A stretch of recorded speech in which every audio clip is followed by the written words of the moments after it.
Assalamualaikum warahmatullahi wabarakatuh. Salam sejahtera buat kita semua. Salam Om Swastiastu, Namo Buddhaya, salam kebajikan. Selamat datang kembali di channel YouTube Afif Safi, pakar bola mengomentari sepak bola dengan kesotawan. Terima kasih buat teman-teman yang udah like, komen, dan subscribe channel YouTube gua. Dan di weekend kemarin banyak pertandingan yang seru-seru, dan yang akan gue bahas ada Paris Saint-Germain yang menang 7-1 setelah banyak berita ketidakharmonisan di ruang ganti dan di lapangan. Paris Saint-Germain akhirnya berhasil menang dengan skor 7-1 lawan juara bertahan dari Ligue 1, Los Lille. 7-1 nanti akan gue bahas seperti apa pertandingan tersebut. Dan Newcastle yang berhasil menahan imbang Manchester City dengan skor 3-3. Dan permainan Newcastle tuh sangat luar biasa. Dia nggak main bertahan dan berani menyerang, press, sehingga merepotkan barisan pertahanan Manchester City. Dan yang terakhir, Barcelona yang akhirnya menuai 3 poin, menang dengan skor 4-1 lawan Sociedad dengan perubahan taktik Xavi Hernandez. Kita lihat, kalau kemarin judulnya itu Xavi miskin taktik ya.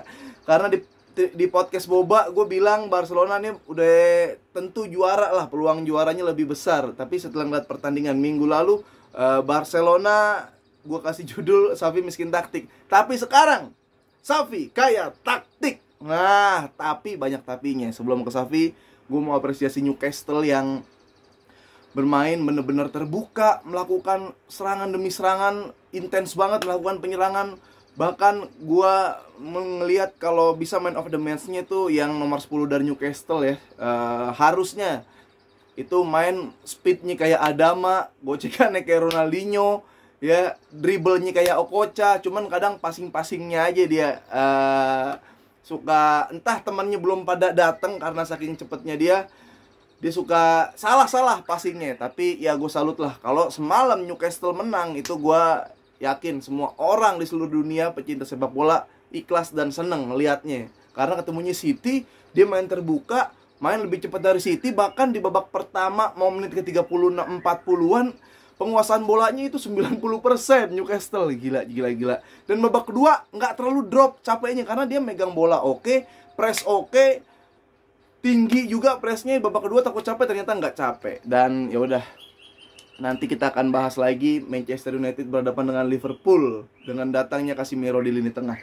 Nah, kita beralih ke Liga Prancis dulu sebelum ke Barcelona yang kayak taktik, calon juara La Liga, calon semifinalis Liga Champion, Lewandowski calon top skor, banyaklah calon-calonnya dah. Kita puji-puji aja deh kalau lagi menang, kalau lagi kalah. Tapi banyak tapinya juga, nanti kita dengar tapinya. Nah, dari kemarin Paris Saint-Germain itu banyak berita simpang siur, banyak berita yang beropini-opini tentang ketidakharmonisan ruang ganti Paris Saint-Germain. Bahkan di lapangan, Achraf Hakimi nggak mau ngoper Messi, Vitinha nggak mau ngoper Mbappe sebagai pemilik beberapa saham Paris Saint-Germain pengen ngeluarin pemain-pemain Argentina, yang dimana Argentina pemain-pemainnya tuh di situ banyak, Paredes segala Argentina si Messi di situ, yang dekat dengan Messi ada Neymar di situ, pokoknya pengen dikeluarin sama Mbappe, tapi tahu benar tahu enggak. Dan banyak video Mbappe yang ngambek-ngambek kayak gitu. Itu tuh lumayan mengganggu sebenarnya buat sebuah tim ya. Kabarnya juga Bernardo Silva kalau main ke Paris Saint-Germain mikir-mikir tentang keharmonisan. Dibutuhkan orang yang powernya tuh lebih gede dari para pemain. Ya udah, siapa lagi kalau bukan sosok pelatih, orang yang bener-bener bisa mendinginkan ruang ganti, bisa menjadi kontrol buat pemain-pemain yang nggak jelas, sering unjuk-unjukan ego. Harus ada orang kayak gitu. Gue nggak tahu ini pelatihnya sebenarnya apa yang dilakukan sama pelatih. Karena gue bilang di Twitter, redaan aja dikit nih, ya mendingan aja dikit nih, tim akrab aja dikit nih, tim bahaya nih. Liga Champions ini juga bisa bahaya karena terbukti menang 7-1. Semua pemain, pelatih berhasil memanfaatkan Messi, Neymar, Mbappe.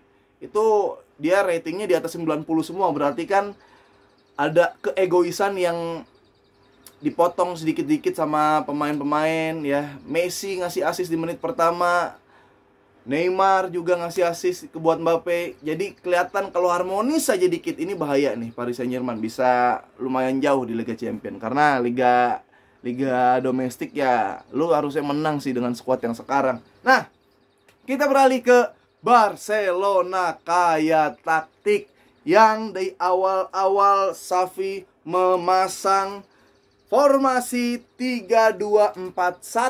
Wow. Ini 3-2-4-1 formasi-formasi yang pernah dipakai zaman dulu ya. Formasi-formasi kuno lah. Nah, 3-2-4-1 ada dari kiper kapten ya, Ter Stegen kapten, ada Christensen, Araujo yang nggak nyaman main di kanan katanya. Ada Garcia di sini double pivot, ada De Jong Gavi. Ini Gavi nih, bahaya Gavi ini. Anak emas lagi nih Gavi. Dembele di kanan, ada Pedri di belakang Lewa. Ada Ferran Torres, pemain sampah ternyata. Dan ada Balde. Nah, 3-2-4-1. Kalau nyerang dia kadang jadi 3-4-3 sih. Kalau bertahan jadi 3-4-3. Ini formasi yang jangan sampai musuh ngerebut bola. Ini formasi yang harusnya benar-benar menguasain bola ya. Karena kalau kerebut lu gampang banget ke expose-nya. Di sebelah kanan paling parah. Araujo bukan fullback kanan, bukan wingback kanan murni ya. Jadi dia tuh sebenarnya nggak ada spesialis overlap ke depan, spesialis marking pemain. Dia tuh di sini mainnya di tengah posisi aslinya ya, entah jadi stopper atau libero atau ya central back lah pokoknya.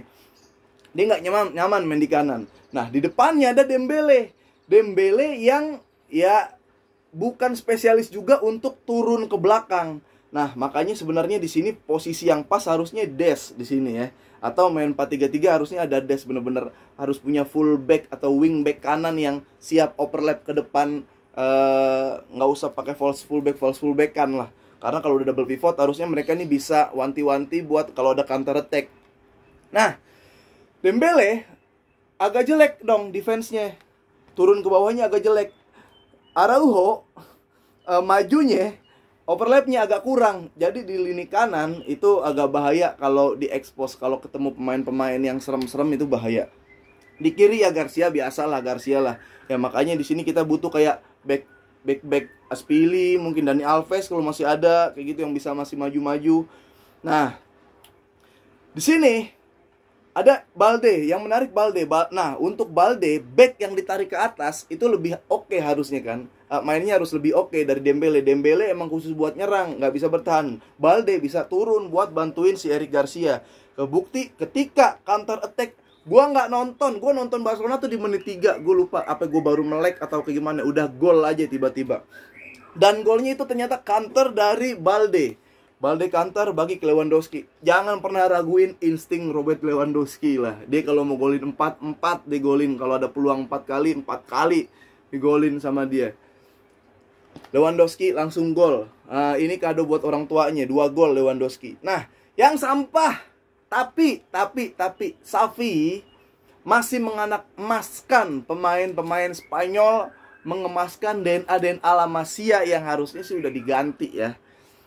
Kita lihat Ferran ini, babak pertama iya dia cuma bisa gocek doang, bisa nutup bola, tapi selebihnya passing banyak yang gagal. Ditabrak juga sering jatuh, paling males tuh gue ngeliat pemain ditabrak jatuh. Terus shootnya juga, lu kan berpeluang nih, lu kan jadi benar-benar second striker, istilahnya 2 orang di sini. Attack midfield yang benar-benar maju. Jadi lu tuh pasti punya kesempatan, pasti punya potensi mendapatkan peluang dan shoot, tapi nggak bisa dimanfaatkan oleh si Ferran Torres.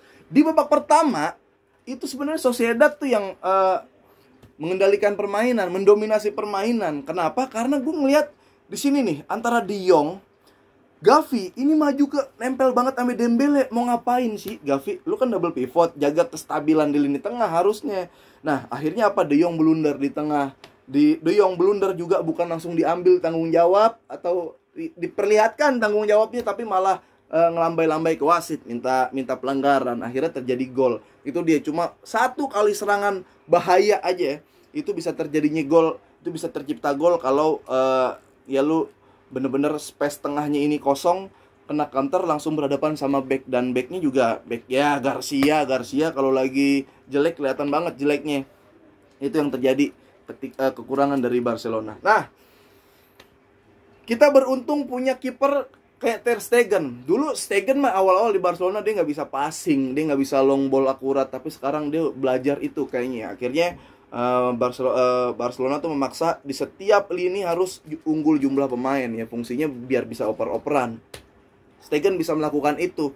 Stegen bisa langsung umpan ke Dembele, umpan ke Balde, bahkan umpan ke Lewa. Stegen bisa melakukan itu. Tapi kadang kan peluangnya 60-40 lah, nggak 50-50. Jarang dapat semalam Barcelona umpan-umpan long ball karena belum ada gelandang-gelandang ajaib. Padahal long ball kayak gitu atau bola-bola ajaib itu tugas dari ya antara Gavi, Pedri dan Ferran, tapi belum kelihatan. Cuma Pedri doang di tengah yang bener-bener oke. De Jong kadang semalam masih bingung. De Jong masih bingung semalam. Nah, permasalahan lagi itu dia, Bung, kenapa Gavi nggak diganti?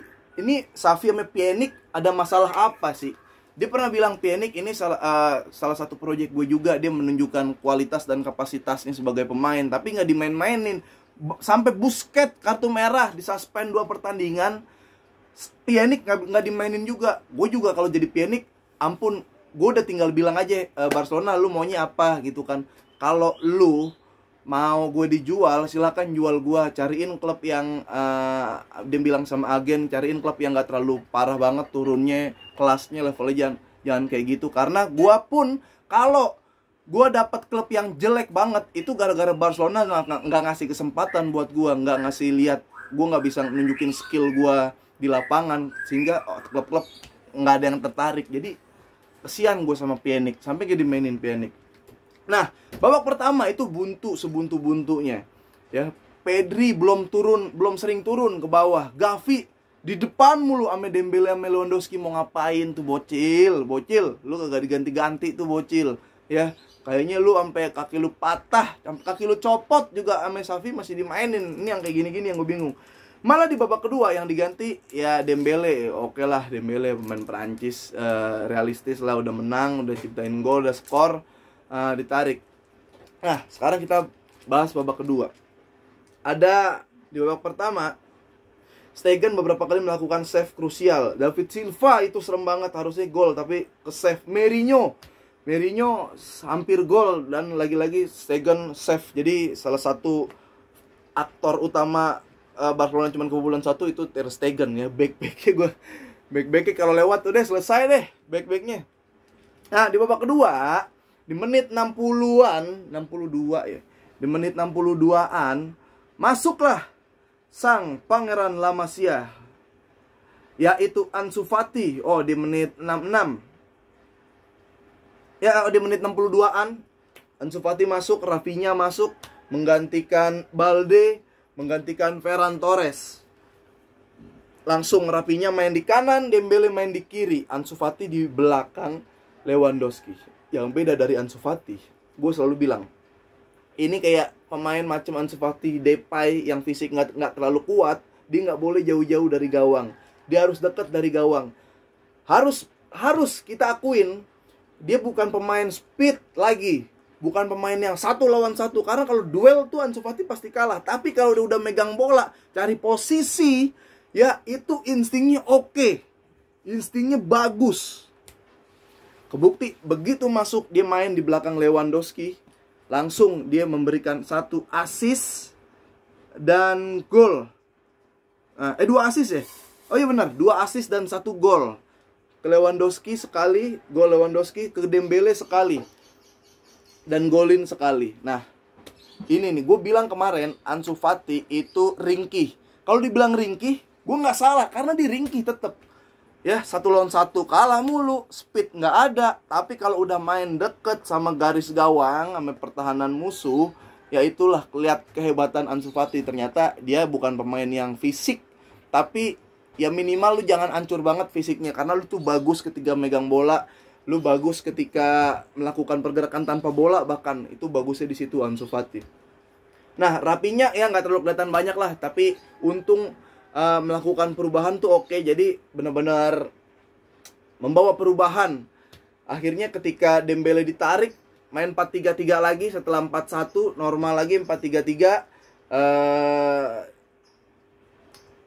Kebalik lagi ke perannya masing-masing. Rapinya balik ke perannya masing-masing. Jadi ya udahlah, Dembele ditarik, ganti Sergio Roberto, dan 4-3-3 lagi cukup realistis buat jaga Dembele biar nggak cedera. Main normal lagi karena udah menang banyak skornya. Tapi yang gue salut adalah menaruh 4 pemain di belakang Lewandowski. Itu adalah ketika lagi melakukan, jikalau lagi istilah kata lagi melakukan penyerangan, di situ Barcelona banyak unggul jumlah pemain. Terbukti di gol pertama 3 lawan 4. Sociedad pemainnya 3 lawan pemain Barcelona sebanyak 4 orang. Dan akhirnya banyak opsi yang harus dipilih sama Balde. Ada gerakan dummy dilakukan Lewandowski sebagai striker, dan akhirnya bisa lepas dari marking pemain Sociedad, bisa digolin. Jadi golnya semua gol proses kok. Lewandowski juga assist ke Ansu Fati, oke. Jadi ya, kalau ada yang bilang Lewandowski Barcelona nggak cocok pakai striker Muri, enggak lah. Itu Lewandowski tinggal tunggu gol aja. Gimana caranya Xavi memanfaatkan pemain-pemain yang ada, squad-squad yang ada, dan formasi-formasi yang diracik sama Xavi Hernandez. Tapi lagi nih, untuk Sociedad dia nggak sekonservatif Rayo Vallecano, ya. Gua masih menunggu 3-2-4-1 ini ketemu tim macam Cadiz, macam klub-klub bawah, tapi mainnya konservatif, mainnya tuh bertahan bener-bener di belakang semua. Belum ada kayak gitu, belum kayak gitu lagi. Jadi gue masih nunggu pertandingan-pertandingan Barcelona selanjutnya akan seperti apa. Bahkan gue nunggu kayak lawan Madrid nanti, lawan City nanti hari Rabu sampai Kamis ya, lawan Atletico Madrid yang lebih parah berdarah-darahnya. Jadi masih oke lah. 4-1 ini hal yang baru yang dibuat oleh Xavi. Kita lihat ke depannya kan seperti apa. Istilah kata kan gitu, jikalau ada musuh yang istilah kata bermain konservatif, itu akan diuji Barcelona. Istilah kata kan gitu. Jebol gak nih ntar Barcelona, musuhnya bisa dijebolin gak sama Barcelona gitu kira-kira. Ya udah, ya sampai ketemu lagi nanti. Kita jangan lupa nonton Manchester United Liverpool jam 2. Habis itu kita review lagi, oke? Dan jangan lupa juga dengerin podcast Boba Bola Banget. Di situ juga banyak ya, kita setiap Selasa tuh selalu mereview pertandingan weekend, pertandingan big match. Di situ kita akan review. Dan hari Jumat kita akan undang bintang tamu. Boleh direkomendasiin siapa bintang tamu yang kita undang nanti setiap hari Jumat di podcast Boba Bola Banget. Dan jangan lupa gabung ke grup Telegram. Grup Telegram PSBB, itu pendengar Boba dari Indonesia, seluruh Indonesia ngumpul di situ, gabung di situ. Nanti kita main futsal bareng, meet, ketemuan, pokoknya banyak aktivitas yang menyenangkan. Terima kasih. Assalamualaikum warahmatullahi wabarakatuh.